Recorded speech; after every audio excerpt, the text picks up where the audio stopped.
तो आज स्टूडेंट्स हम लोग इसके बारे में डिस्कस करते हैं कि नेटवर्क सेक्शन में कौन कौन सी वोल्टेजेस हैं या कौन कौन सी सप्लाईयाँ कहाँ पे जाती हैं, हमारी रिक्वायरमेंट क्या है, क्या चीज़ ज़रूरत है हमारी नेटवर्क आईसी को काम करने के लिए, या क्या चीज़ हमारी लाइनों की ज़रूरत है जिससे हमारा नेटवर्क प्रॉपर बना रहे। नेटवर्क में जैसे हमने आप लोगों को बताया था बहुत सी प्रॉब्लम्स आती हैं, जिसमें कि कोई हाफ लाइट मोड है, कभी नो नेटवर्क है, कभी नो सर्विस है, कभी कॉल मिल नहीं रही है, कभी नेट नहीं चल रहा है। तो सबकी चीज़ें हम लोगों ने अलग अलग डिस्कस की। ऐसे ही हम इसमें आज डिस्कस करते हैं कि नेटवर्क सेक्शन में हमको कौन कौन सी आईसी इसके लिए जिम्मेदार है कि हमारे नेटवर्क में दिक्कत ना आए। अगर दिक्कत आती है तो हमें कौन सी सप्लाईयाँ चेक करनी है, इसमें हम लोग डिस्कस करते हैं। ठीक है, तो नेटवर्क सेक्शन में जब हम लोग जाते हैं तो सबसे पहले हम लोग क्या देखते हैं कि हमारी वोल्टेजेस कौन कौन सी आ रही, कहाँ से आ रही, कौन सी वोल्टेज हमको जरूरी है और कहाँ पे जरूरी है। सबसे पहले तो आईसी के बारे में डिस्कस कर लेते हैं।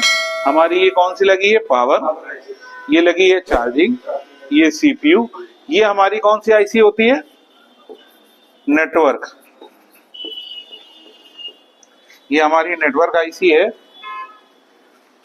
WTR, ये हमारी कौन सी आईसी है, अभी हमने आप लोगों को बताया, ड्राइव।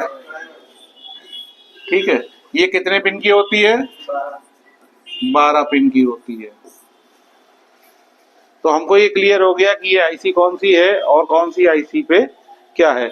ये हमारी कौन सी आईसी है, दो आईसियां लगी हैं, एक है हमारी 4GP है, दूसरी है 2GP है।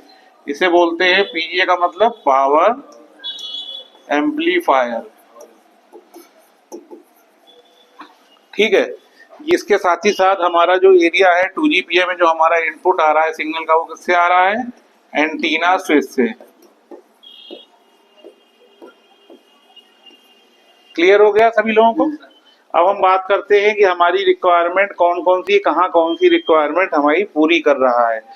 जैसे कि हमने आप लोगों से डिस्कस किया था, जो हमारी प्राइमरी लाइन होती है, प्राइमरी लाइन सभी लोगों को पता है, जो प्राइमरी लाइन होती है वो हमारी कहाँ से आती है,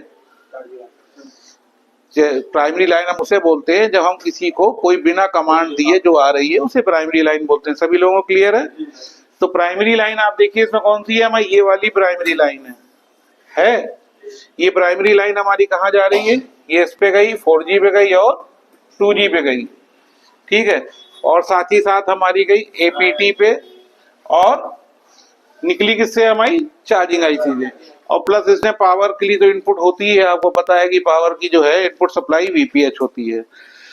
उसके बाद जब हम ये चीज क्लियर हो गई कि हमारी यहाँ पे इतनी जगह पे हमको बिना ऑन करे वोल्टेज पहुंच जाती है। अभी हमने ऑन किया, फोन नहीं किया, पर हमारी प्राइमरी वोल्टेज इसलिए ये पहुंच जाएगी। तो इसने क्या किया कि हमारी जब इनपुट वोल्टेज आ गई तो हम इनका जो कार्य है, इनके लिए सप्लाई इनको उपलब्ध हो गई। अब ऑन नहीं भी कर रहे हैं तो भी अब इनकी सप्लाई इनके पास है। अब हमने क्या किया, फोन को ऑन किया, जब हमारा सिम वर्किंग में आया, जब सिम वर्किंग में आया, सिम लगा, तो फिर सीपीयू को क्या मिला, कमांड मिला कि हमारा सिम लग गया है। जब सिम लग गया है तो उसके बाद उसने आईसीओ को एक्टिवेट किया। जब आईसी चालू हुई तो उसमें हमारा जो ये डेटा है जिसे हम बोलते हैं प्रोटोकॉल, क्या बोलते हैं, RFFE प्रोटोकॉल। इसमें हमारी दोनों लाइनें, एक क्लॉक की है, दूसरी कौन सी है, डेटा की है। तो जब हमें RFFE प्रोटोकॉल से हमें जो डेटा और क्लॉक की लाइनें हैं वो हमारी कहाँ गई हुई हैं, APT में और 2GPA में और 4GPA में। क्लियर है सभी लोगों को, ठीक है ना। अब इसके बाद जो हमारी APT ड्राइवर से जो हमारी सप्लाई निकल रही है वो हमारी कौन सी, पावर से जो मिल रही है इनपुट, ये हमारी कौन सी हुई, VRH या VIO, एक ही बात है। ये वोल्टेज हमको मिल रही है तो ये हमको किसको मिल रही है, WTR और APT को। ठीक है, फिर ये क्या कर रहा है, ये बना रहा है 4G के लिए VPA बना रहा है। जो आउटपुट दे रहा है VPA वो कितना है, 1.8 to 3.6 वोल्ट। ठीक है, अब हमको WTR आईसी हमारी हुई नेटवर्क आईसी। सभी लोगों को पता है ये नेटवर्क आईसी है। WTR आईसी नेटवर्क आईसी है जिससे कि हमारी सप्लाईयां कौन सी जुड़ी हैं, RFFE और क्लॉक की। जो कि हमारी कौन सी लाइन हुई, प्रोटोकॉल की लाइन।